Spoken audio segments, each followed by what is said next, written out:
الرحمن الرحیم۔ جب 19 رمضان کو جناب علی نے مسجد کوفہ میں اذان دی تو پوری کائنات میں سکون برپا ہو گیا۔ چرند پرند جنات اور ملائکہ چیخنے اور رونے لگے، اور حضرت جبرائیل علیہ السلام نے تمام انسانوں سے کہا کہ اے انسانوں، آج امام علی علیہ السلام کی زبانی آخری اذان سن لو۔ جب علی علیہ السلام نے اذان دے کر مصلی عبادت پہ آئے تو خدا کی عبادت کر رہے تھے۔ جیسے ہی آپ سجدے میں گئے، عبد الرحمن ملجم نے زہر سے ڈوبی ہوئی تلوار امام علی علیہ السلام کے سر پہ دے ماری۔ بس مسجد کوفہ میں قیامت برپا ہوگی۔ تمام چاہنے والے سر پیٹنے لگ گئے۔ امام علی علیہ السلام کا مصلی خون سے رنگین ہو گیا۔ آپ کے سر کا خون آپ کی داڑھی اور چہرے پر آ گیا، اور امام کے چاہنے والے اس ملعون کو ڈھونڈنے لگے۔ کچھ لوگ امام علی علیہ السلام کا خون صاف کرنے لگے۔ اتنی ہی دیر میں امام علی علیہ السلام نے فرمایا، اے امام حسن علیہ السلام، نماز فجر کا وقت ہو گیا ہے، پہلے نماز فجر پڑھائیے، اس کے بعد مجھے دیکھنا۔ امام حسن علیہ السلام نے نماز پڑھائی۔ مسجد میں موجود تمام مسلمانوں نے نماز پڑھی۔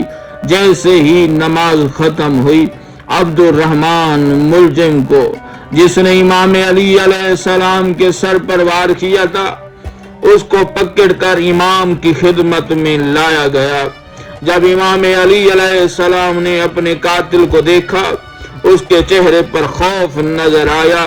پھر امام حسن علیہ السلام سے کہا کہ اسے شربت پلاؤ، اور سنو، اس نے مجھ پر ایک وار کیا، اس پر ایک وار کرنا، یا اسے اگر یہ زندہ بچ جائے تو آزاد کر دینا، اگر مر جائے تو اس کے جسم کے ٹکڑے ٹکڑے نہ کرنا۔ مسجد میں تمام لوگ مولا علی علیہ السلام کے انصاف کو دیکھ کر رونے لگ گئے۔ پھر کہا، اے امام حسن، حسین، عباس، چلو مجھے اپنے گھر لے چلو۔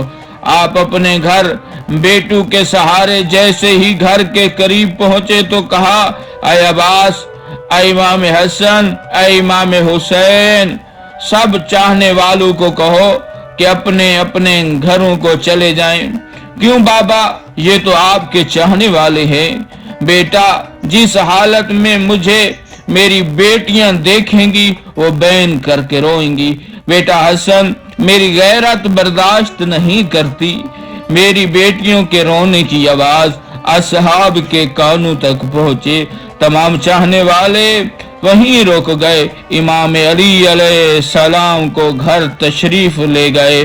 تمام بیٹیاں رونے لگیں۔ امام کو زخمی دیکھ کر فریاد بلند کرتی ہے۔ امام علی علیہ السلام سب کو حوصلہ دیتے ہیں۔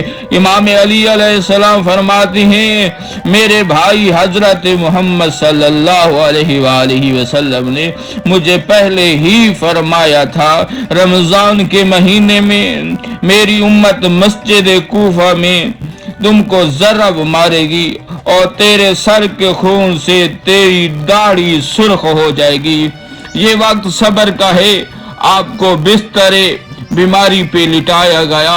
تاریخ نے لکھا ہے، ایک طبیب نے امام علی علیہ السلام کو دیکھا تو چیخ چیخ کر رونے لگا اور فرمانے لگا، وہ ضرب زہر میں ڈوبی ہوئی تھی، اور زہر مولا علی کے پورے جسم میں پھیل چکا ہے۔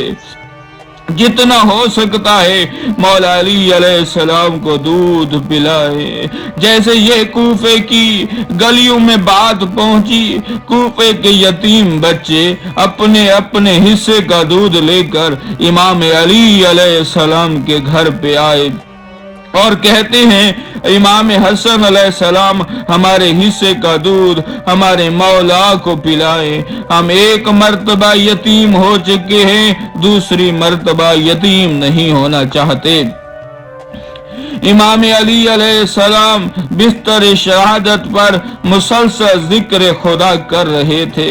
جیسے ہی 19 کا دن ختم ہوا، امام علی علیہ السلام نے امام حسن کو کہا، میرے تمام رشتہ دار خاندان کو میرے حجر میں لے آؤ۔ امام علی علیہ السلام نے وصیت کرنا شروع کی اور کہا، اس خاندان کا وارث میرا بڑا بیٹا امام حسن علیہ السلام ہے، جو کہے اسے ماننا۔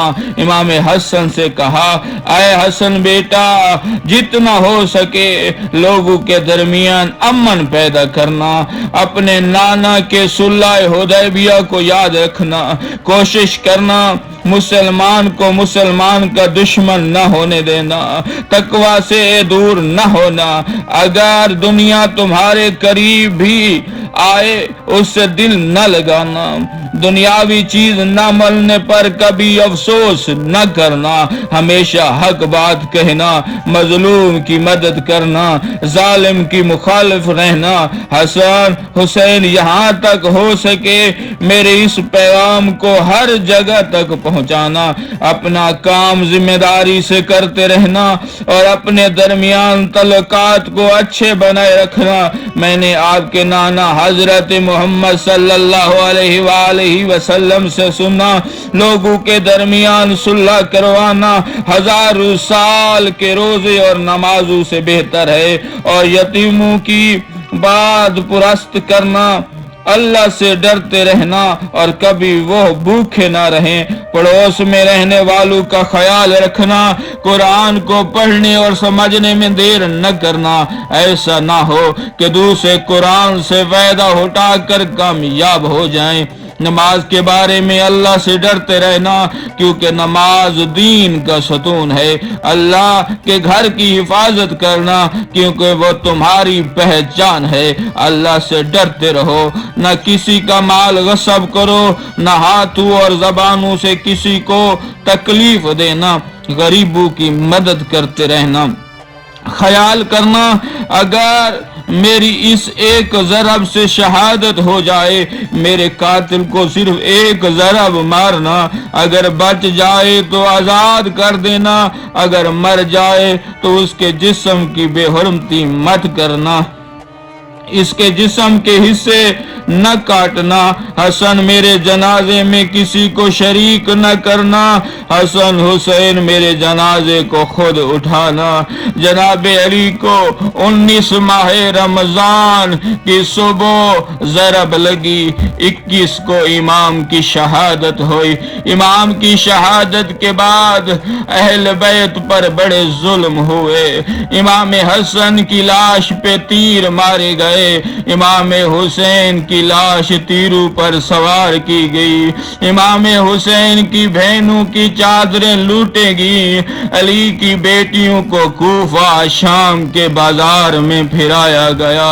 دین کی خاطر علی سے لے کر امام حسن عسکری تک ہر امام نے قربانیاں دی، جس طرح علی کے بیٹوں نے قربانیاں دی، اس طرح کسی نے قربانیاں نہ دی۔ والسلام علیکم۔